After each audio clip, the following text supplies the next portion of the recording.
School of ম্যাথের আজকের এই পর্বে তোমাদের স্বাগতম। আশা করি তোমরা সবাই ভালো আছো। তোমাদের ষষ্ঠ অধ্যায়ের শিরোনামটা হলো যে অবস্থান মানচিত্রের স্থানাঙ্ক জ্যামিতি। তো এই অভিজ্ঞতায় তোমরা শিখতে পারবে কার্তেশীয় স্থানাঙ্ক, স্থানাঙ্কের মাধ্যমে দুইটি বিন্দুর দূরত্ব নির্ণয়, রেখাংশের মধ্যবিন্দুর স্থানাঙ্ক, সরলরেখার সমীকরণ, সরলরেখার ঢাল। 126 পৃষ্ঠায় বলা হলো আমাদের দৈনন্দিন বিভিন্ন কাজে মানচিত্র ব্যবহার করার প্রয়োজন হয়, যেমন ভৌগোলিক অবস্থান জানতে, ঐতিহাসিক স্থান চিহ্নিত করতে, জমির পরিমাপ করতে ইত্যাদি। মানচিত্র তৈরি করতে জ্যামিতির ভূমিকা অপরিসীম। স্থানাঙ্ক জ্যামিতির মাধ্যমে আমরা অতি সহজেই বিভিন্ন স্থানের অবস্থান নির্ণয় করতে পারি। এই অভিজ্ঞতায় আমরা স্থানাঙ্ক জ্যামিতির মাধ্যমে আমাদের শিক্ষা প্রতিষ্ঠানে বিভিন্ন স্থাপনার অবস্থান নির্ণয় করব এবং এর মাধ্যমে শিক্ষা প্রতিষ্ঠানের একটি মানচিত্র প্রস্তুত করব। তাহলে এখানে একটা প্রশ্ন থেকে যায়, স্থানাঙ্ক কি? স্থানাঙ্ক স্থান যোগ অঙ্ক থেকেই স্থানাঙ্ক শব্দের ব্যবহার। তো আসলে স্থানাঙ্ক জ্যামিতিতে অবস্থান বা স্থানকে অঙ্কের সাহায্যে প্রকাশ করা হয়। অতএব স্থানাঙ্ক জ্যামিতি গণিতের এমন একটি বিশেষ শাখা যেখানে বীজগণিতের সাহায্যে জ্যামিতি অধ্যয়ন করা হয়। তো সেক্ষেত্রে আমরা এখানে মানচিত্রে একটি শিক্ষা প্রতিষ্ঠান এই ব্যাপারটা দেখব। এখানে একটি শিক্ষা প্রতিষ্ঠানের মানচিত্রের নমুনা উপস্থাপন করা হয়েছে। এই মানচিত্রে অফিস ভবন, ফুলের বাগান ইত্যাদি দেখা যাচ্ছে। তোমরা আরও কি কি দেখতে পাচ্ছ তার একটা তালিকা নিচের ঘরে লেখো। তো তোমরা এখানে দেখো, এই মানচিত্রে তোমরা অনেক কিছু দেখতে পাচ্ছ। তো আসলে এই ব্যাপারগুলো তোমাদের এখানে এই ঘরে কি করতে হবে, তালিকা আকারে লিখতে হবে। তো আমরা যদি এই মানচিত্র খেয়াল করি বা লক্ষ্য রাখি, তাহলে শুরুতেই আমরা কিন্তু মেইন গেট দেখতে পাই, এখানে আমরা সীমানা দেখতে পাই, এখানে আমরা এই মেইন গেট বরাবর যে রাস্তার বাম পাশে আমরা মাঠ দেখতে পাই, শহীদ মিনার দেখতে পাই, অফিস ভবন দেখতে পাই, ল্যাবরেটরি দেখতে পাই, হোস্টেল দেখতে পাই, লাইব্রেরি দেখতে পাই। আর এই মেইন গেট বরাবর যে রাস্তা তার ডান পাশে আমরা একাডেমিক ভবন 1 দেখতে পাই, একাডেমিক ভবন 2 দেখতে পাই, এখানে আবার আমরা বাগান দেখতে পাই এবং সর্বশেষ আমরা কি দেখতে পাই, এখানে পেছনের গেটটা আমরা এখানে দেখতে পাই। তো আসলে কি কি দেখলে এই ব্যাপারগুলোই তোমাকে এখানে তালিকা আকারে লিখতে হবে। তো এখানে আমরা শুরুতেই 1 নম্বরে লিখবো, এই ঘরে লিখবো, এই ছকে আমরা এখানে 1 নম্বর মেইন গেট,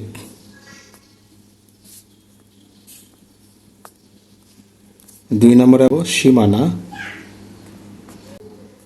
রাস্তার বামে মাঠ লিখব, শহীদ মিনার, 5 নম্বর অফিস ভবন,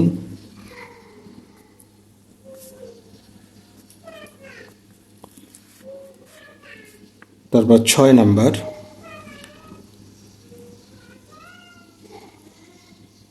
ল্যাবরেটরি, 7 নম্বর আমরা এখানে লিখব হোস্টেল,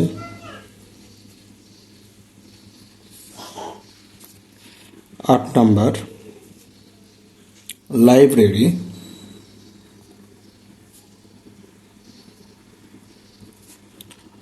9 নম্বর রাস্তার ডানে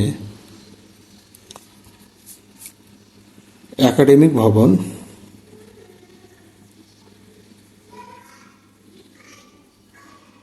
ভবনে 1, তারপর 10 নম্বর একাডেমিক ভবন 2, তারপর 11 নম্বর বাগান, 12 নম্বর আমরা এখানে গাছপালা দেখতে পাই। আমাদের এখানে রাস্তা লেখা লাগতো, যাই হোক রাস্তা পরেই দিলাম, রাস্তা। নম্বর। সর্বশেষ আমরা এখানে দেখতে পাই যে পেছনের গেট।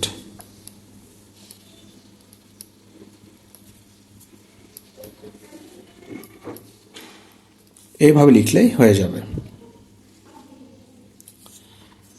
এখন তোমাদের তালিকাটি শ্রেণীর শিক্ষককে এবং সতীর্থদেরকে দেখাও এবং তাদের পরামর্শ মতো প্রয়োজনীয় সংশোধন করে নাও। যদি কোনো কিছু ভুল থেকে যায় বা কোনোটা বাদ পড়ে যায় সেগুলো তোমরা ঠিক করে নাও। তাহলে 127 পৃষ্ঠায় মানচিত্রে উপস্থাপিত বিভিন্ন স্থাপনা, ফুলের বাগান, মাঠ, গাছপালার অবস্থানকে বিন্দুর মাধ্যমে প্রকাশ করে চিত্র 6.2 উপস্থাপন করা হয়েছে। এ ধরনের মানচিত্রকে আমরা বলি অবস্থান মানচিত্র। তাহলে আগের পেজে যে আমরা মানচিত্র দেখলাম, আর এখানে আমরা কি করলাম, বিন্দুর মাধ্যমে এবং এগুলো আমরা চিহ্নিত করলাম বিভিন্ন বর্ণ দ্বারা। তো এটা হলো আমাদের কি অবস্থান মানচিত্র। তো আমরা এখানে দেখতে পাই এম দ্বারা আমরা মেইন গেটকে বোঝালাম, এখানে অ্যারো চিহ্ন দিয়ে আমরা সীমানার দেওয়ালকে চিহ্নিত করলাম, আর এখানে রাস্তার বাম পাশে আমরা মাঠকে এফ দ্বারা, অফিস ভবনকে সি দ্বারা, এস দ্বারা শহীদ মিনার, বি দ্বারা ল্যাবরেটরি, টি দ্বারা গাছ, এইচ দ্বারা হোস্টেল, এল দ্বারা লাইব্রেরি এবং রাস্তার ডান পাশে এখানে A1 দ্বারা একাডেমিক ভবন 1, A2 দ্বারা একাডেমিক ভবন 2 আর জি দ্বারা বাগান এবং সর্বশেষ আর দ্বারা পেছনের গেটকে উল্লেখ করা হলো। তাহলে চোখের আন্দাজ বা অনুমান করে অবস্থান মানচিত্র প্রস্তুত করা যায় না। অবস্থান মানচিত্র প্রস্তুত করতে গুরুত্বপূর্ণ হলো গাণিতিক হিসাব করে বিভিন্ন বস্তুর সঠিক অবস্থান, আকার ও একটির সাপেক্ষে অন্যটির দূরত্ব পরিমাপ করা এবং বস্তুগুলো অঙ্কন করা। এই কাজগুলো করতে আমাদের স্থানাঙ্ক জ্যামিতির ধারণার প্রয়োজন হয়। এসো আমরা স্থানাঙ্ক জ্যামিতির প্রয়োজনীয় বিষয়গুলো জেনে নিই। তাহলে এখানে কার্তেশীয় স্থানাঙ্ক পদ্ধতি ব্যাপারটা একটু দেখব আমরা, অর্থাৎ কার্তেশিয়ান কোঅর্ডিনেট সিস্টেম। তো কোনো প্রতিষ্ঠানের মানচিত্র তৈরি করতে হলে প্রতিষ্ঠানের ভেতরের বিভিন্ন বস্তুর অবস্থান গাণিতিকভাবে নির্ণয় করতে হয়। যেমন প্রতিষ্ঠানটি যে জমি বা ভূমির উপর অবস্থিত, তার পরিমাণ বা ক্ষেত্রফল কত, এর পরিসীমা বা সীমা উত্তর, পশ্চিম, দক্ষিণ ও পূর্ব দিকে কতটা দীর্ঘ, প্রতিষ্ঠানের ভেতরে একটি ভবন মানে কটি ভবন আছে এবং কোন ভবনের পাশে কি আছে, একটি ভবন থেকে আরেকটি ভবন কত দূরে, চলাচলের পথ কতটা সোজা অথবা কতটা বাঁকা, গাছ, বাগান ও খেলার মাঠ ইত্যাদি কোথায় অবস্থিত, এই রকম নানা প্রশ্নের উত্তর গাণিতিকভাবে পরিমাপ করতে হয় এবং সঠিক আনুপাতিক হারে তা কাগজে অঙ্কন করে অবস্থান মানচিত্র তৈরি করতে হয়। আর এই কাজগুলো করতে গণিতের স্থানাঙ্ক পদ্ধতি ব্যবহার করা হয়। স্থানাঙ্ক পদ্ধতি সম্পর্কে বিস্তারিত ধারণা পেতে আমরা বিভিন্ন ছবি দেখে কিছু কাজ করব। তাহলে এখানে স্থানাঙ্কের মাধ্যমে অবস্থান চিহ্নিতকরণ। ছবিতে চিত্র 6.3 কি দেখতে পাচ্ছ? তাহলে 6.3 যাও। এটা হলো 6.3 চিত্র। তো এখানে দেখা যায় যে এই যে মূল বিন্দু, এখানে এক্স অক্ষ, ওয়াই অক্ষ, দুইটা অক্ষ যে বিন্দুতে সমকোণে মিলিত হয়, এটা হলো আমাদের মূল বিন্দু। তাহলে একজন শিক্ষক দাঁড়িয়ে আছেন এবং শিক্ষার্থীরা বসে আছে। শিক্ষকের অবস্থান থেকে আনুভূমিকভাবে একটি সংখ্যারেখা এবং উলম্বভাবে সমকোণে আর একটি সংখ্যারেখায় গিয়েছে। এই সংখ্যারেখা দুইটি নির্দিষ্ট নাম আছে। আনুভূমিক সংখ্যারেখার নাম হলো এক্স অক্ষ, এক্স অ্যাক্সিস, আর এক্স অক্ষের সঙ্গে উলম্ব সংখ্যারেখাটির নাম হলো ওয়াই অক্ষ অর্থাৎ ওয়াই অ্যাক্সিস। তো তোমরা যদি একটু চিত্র ভালো করে খেয়াল করো, তাহলে শিক্ষক কিন্তু এখানে মূল বিন্দুতে দাঁড়িয়ে আছেন আর শিক্ষার্থীরা এভাবে অবস্থান করে। তো এটা হলো এক্স অক্ষ, এটা হলো ওয়াই অক্ষ। এক্স অক্ষ ও ওয়াই অক্ষ পরস্পর যে বিন্দুতে ছেদ করে তাকে মূল বিন্দু বলে বা অরিজিন বলা হয়। চিত্র 6.3 শিক্ষক যেখানে দাঁড়িয়ে আছেন সেখানে অক্ষ দুইটি ছেদ করেছে এবং এই ছেদ বিন্দুটি হলো মূল বিন্দু। তাহলে একটু আগে আমি তোমাদের বলে রাখছি যে দুইটা অক্ষ যে বিন্দুতে সমকোণে মিলিত হয় এটা হলো ছেদ বিন্দু, এটাকে বলা হয় মূল বিন্দু। মূলবিন্দুর সাপেক্ষে এক্স অক্ষ এবং ওয়াই অক্ষ ব্যবহার করে একজন শিক্ষক গাণিতিকভাবে শিক্ষার্থীদের সঠিক অবস্থান বলে দিতে পারবেন। যেমন শিক্ষার্থী এম এর অবস্থান হলো মূল বিন্দু হতে এক্স অক্ষ বরাবর 5 একক দূরে এবং ওয়াই অক্ষ বরাবর 6 একক দূরে। তাহলে এম আমাদের কোথায়? আমরা দেখতে পাই এম হলো আমাদের এখানে। তাহলে মূল বিন্দু থেকে 5 একক ডানে গিয়ে সেখান থেকে ওয়াই অক্ষ বরাবর 6 একক গিয়ে এম বিন্দুতে যে শিক্ষার্থী অবস্থান করে সেটা আমরা নির্ণয় করতে পারি। তাহলে এটাকে আমরা বলতে পারি যে 5,6। একইভাবে শিক্ষার্থী জি এর অবস্থান যদি আমরা মূল বিন্দু থেকে এক্স অক্ষ বরাবর 3 একক যাই এবং ওয়াই অক্ষ বরাবর 4 একক যাই, তাহলে আমরা কিন্তু সেই শিক্ষার্থীর অবস্থান পেয়ে যাব। তাহলে আমাদের যে জি বিন্দু, আমরা কি করব? মূল বিন্দু থেকে 3 একক যাব এক্স অক্ষ বরাবর, সেখান থেকে ওয়াই অক্ষ বরাবর আমরা 4 একক যাব, গিয়ে আমরা এখানে জি বিন্দুতে আমরা সেই শিক্ষার্থীকে পেয়ে যাব। তাহলে জি বিন্দুর অবস্থান অর্থাৎ জি বিন্দু হলো 3,4। এদের প্রথমটিকে ভুজ বা অ্যাবসিসা এবং দ্বিতীয়টিকে বলা হয় কোটি অর্থাৎ অর্ডিনেট। এভাবে মূল বিন্দু এক্স অক্ষ ও ওয়াই অক্ষের সাপেক্ষে কোনো বিন্দুর অবস্থানকে স্থানাঙ্ক জ্যামিতির মাধ্যমে প্রকাশ করা যায়। এখন তোমরা কি পি এর অবস্থান, পি এর স্থানাঙ্ক লিখতে পারবে? প্রদত্ত বক্সে পি এর স্থানাঙ্ক লিখো। তো এখানে যে শিক্ষার্থীরা অবস্থান করে তাদের কিন্তু অবস্থান আমরা বিন্দুর মাধ্যমে উল্লেখ করতে পারি, ভুজ এবং কোটির মাধ্যমে।